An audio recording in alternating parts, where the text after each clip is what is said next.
हार कहियो न बेटा हमरा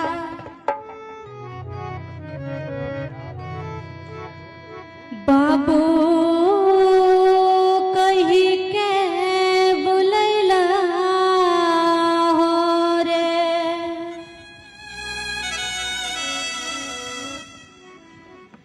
बाबू कही के बुलैला हो रे। आजू बेटा बाबू कहने जा। आजू बेटा बाबू कहने जा।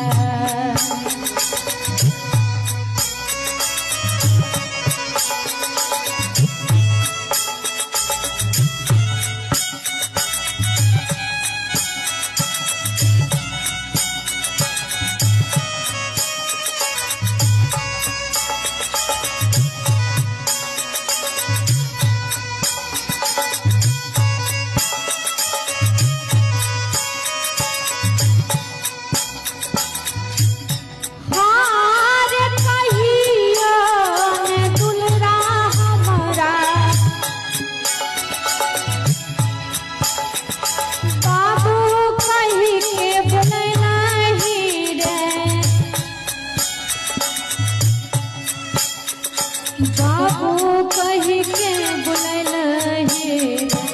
आजू बेटा बाबू कहने जा।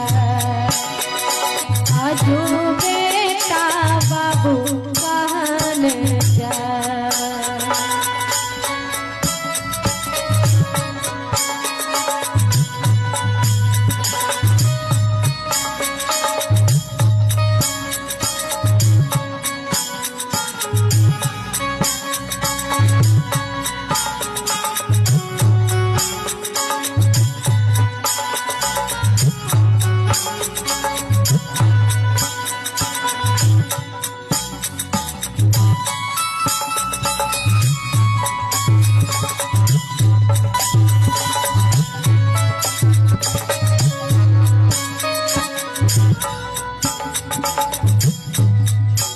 और मानो अर्थी से आवाज आ रही है, बाबूजी कुछ कहना चाहते हैं कि बेटा जब मैं जीवित था तो ठीक से सेवा नहीं किया, भोजन नहीं दिया, और आज बाबू बाबू कह के चिल्ला चिल्ला करके रोते हैं। और मानो अर्थी से आवाज आ रही है, हार कहियो न बेटा हमरा धोतिया पिन्हला हो रे। धोतिया पिन्हला हो रे। आजू देल पीताम्बरी रे ओझा। आजू देल पीताम्बरी रे ओझा।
और बाबूजी बहुत लोग ऐसा करते हैं कि जब बाबूजी जीवित रहते हैं तो ठीक से भोजन नहीं देते, और जब मरने का समय आता है ना तो रसगुल्ला लेकर के आते हैं और जबरदस्ती खिलाना चाहते हैं कि थोड़ा सा बाबूजी खा लो। लेकिन उस समय तो मृत्यु का तांडव होता है, उस समय कुछ भी अच्छा नहीं लगता। और उस समय बेटा बेटी आते हैं रसगुल्ला खिलाने, और उसी कड़ी में बाबूजी की आत्मा से मानो आवाज आती है कि रे बेटा, जब वह जीवित था तो ठीक से भोजन भी नहीं दिया, और आज मरने के समय में तो रसगुल्ला खिला रहे, और मरने के बाद दुनिया पूरी का भोज करते हैं, रसगुल्ला का भोज करते हैं। वही मानो बाबूजी कहना चाहते हैं कि बेटा, अगर जीवित में था तो रोटी भी ठीक से खिला देता, उसी में मेरी आत्मा तृप्त हो जाती, लेकिन आज मरने के समय में रसगुल्ला खिलाने आए हो। और मानो बाबूजी कहना चाहते हैं कि बेटा, ठीक से जीवित में भोजन नहीं दिए, और जब मरने का समय आया तो रसगुल्ला खिला रहे हैं। इसीलिए कहा गया है, हारे कहियो ने बेटा हमारा रोटिया खिलैला हो रे, रोटिया खिलैला हो रे, आजू बेटा रसगुल्ला तोहरे खिला, आजू बेटा रसगुल्ला तोहरे खिला।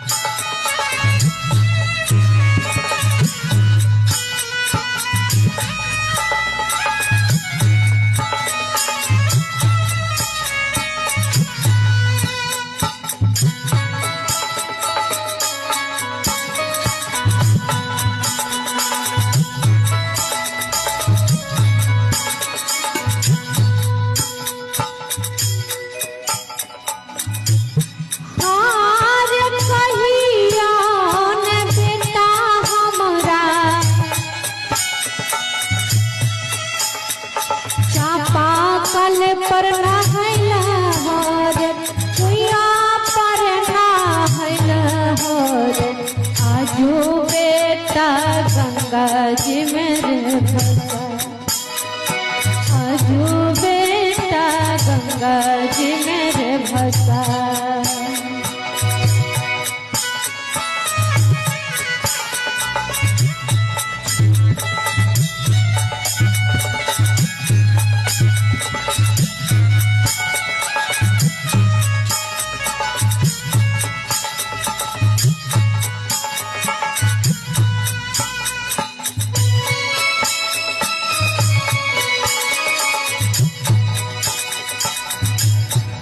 और मैया जी, जब माता पिता बूढ़े हो जाते हैं ना, और जब ठंडी की महीना आती है तो उस ठंड में बहुत माता पिता कपाते रहते हैं, थरथराते रहते हैं, लेकिन बेटा बहू आग जोड़ करके थोड़ा सा उनके सामने नहीं रखते हैं, लेकिन जब मर जाते हैं तो 2 मन 4 मन लकड़ी लेकर के जाते हैं जलाने।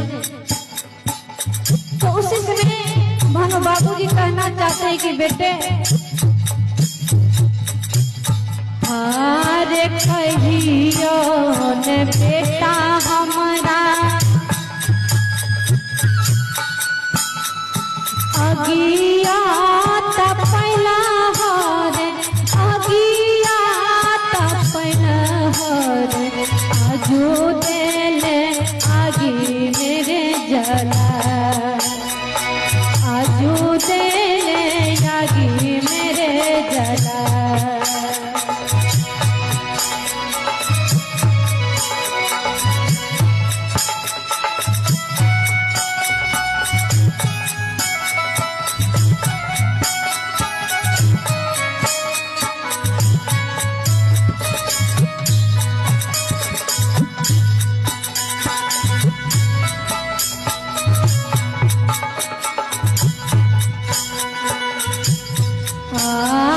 धारा माही दासाए गैलन सामदनिया, गैलन सामदनिया, संतो भैया लियो ने संतो भैया जियो ने विचार